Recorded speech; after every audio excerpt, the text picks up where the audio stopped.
that this has absolutely nothing to do with capitalism, and it has nothing to do with socialism.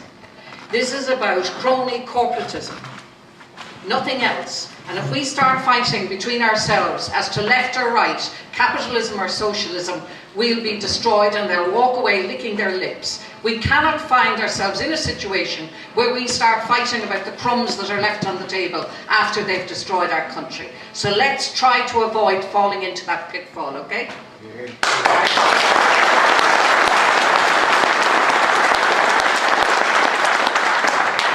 International financial interests see fit to place an illegal, odious debt on our backs.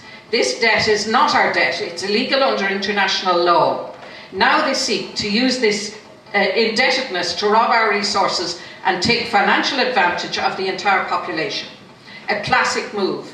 Indebt the country, turn us into debt slaves, then plunder our resources. Let us here today stand together and assert our rights as sovereign people. And we are sovereign. We are sovereign. Let us assert our right to the control and ownership of our resources. The government owns nothing, we do. Just remember that.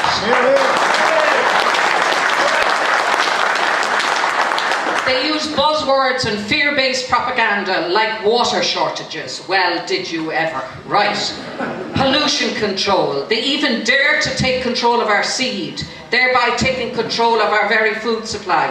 A bunch of pseudo-science looters robbing our bogs, our water, our wind. The Troika has, through austerity, transformed Ireland and an economic decline into the most rapid economic collapse in modern history. And we're all here struggling day to day when most of us should be retired, trying to survive.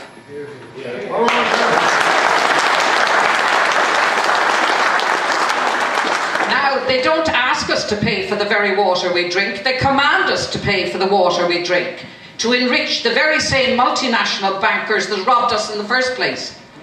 The Troika and the ECB are now dependent on banks to launder this odious illegal debt. And the banks have become dependent on the ECB to provide them with cheap money. Effectively, we're living in a corporate state.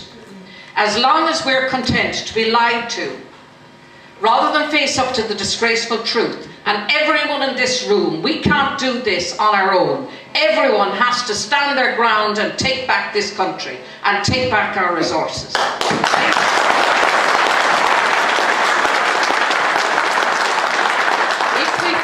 Do it, the status quo will be maintained. We have to have the courage. We need a culture of caring about the future generations, and the longer Ireland continues to comply with this illegal bailout and the agreement to sell off our assets, the debt burden will become even greater. We must put these international financial vested interests on notice that Ireland, as Paul said, Ireland is not for sale.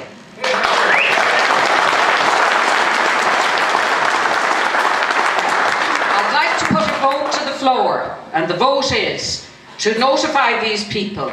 Please note that any contract signed in relation to the disposal of state assets as a result of an illegal, odious debt, where irregularity or corruption is suspected, will be legally reviewed by the people of Ireland. I'd like a show of hands in support of that contention. Thank you very much. We'll take that as a vote of yes. Thank you.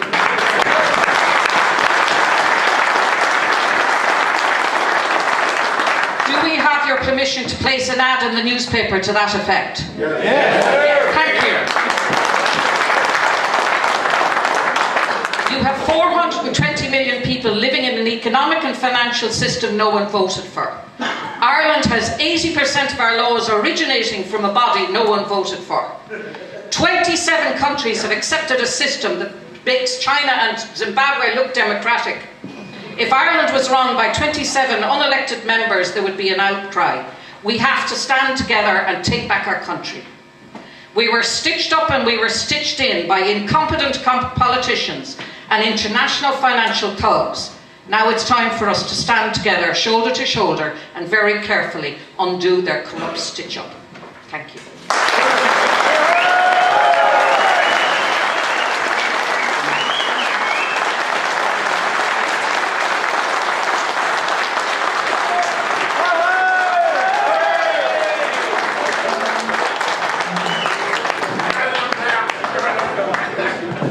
We have two further speakers.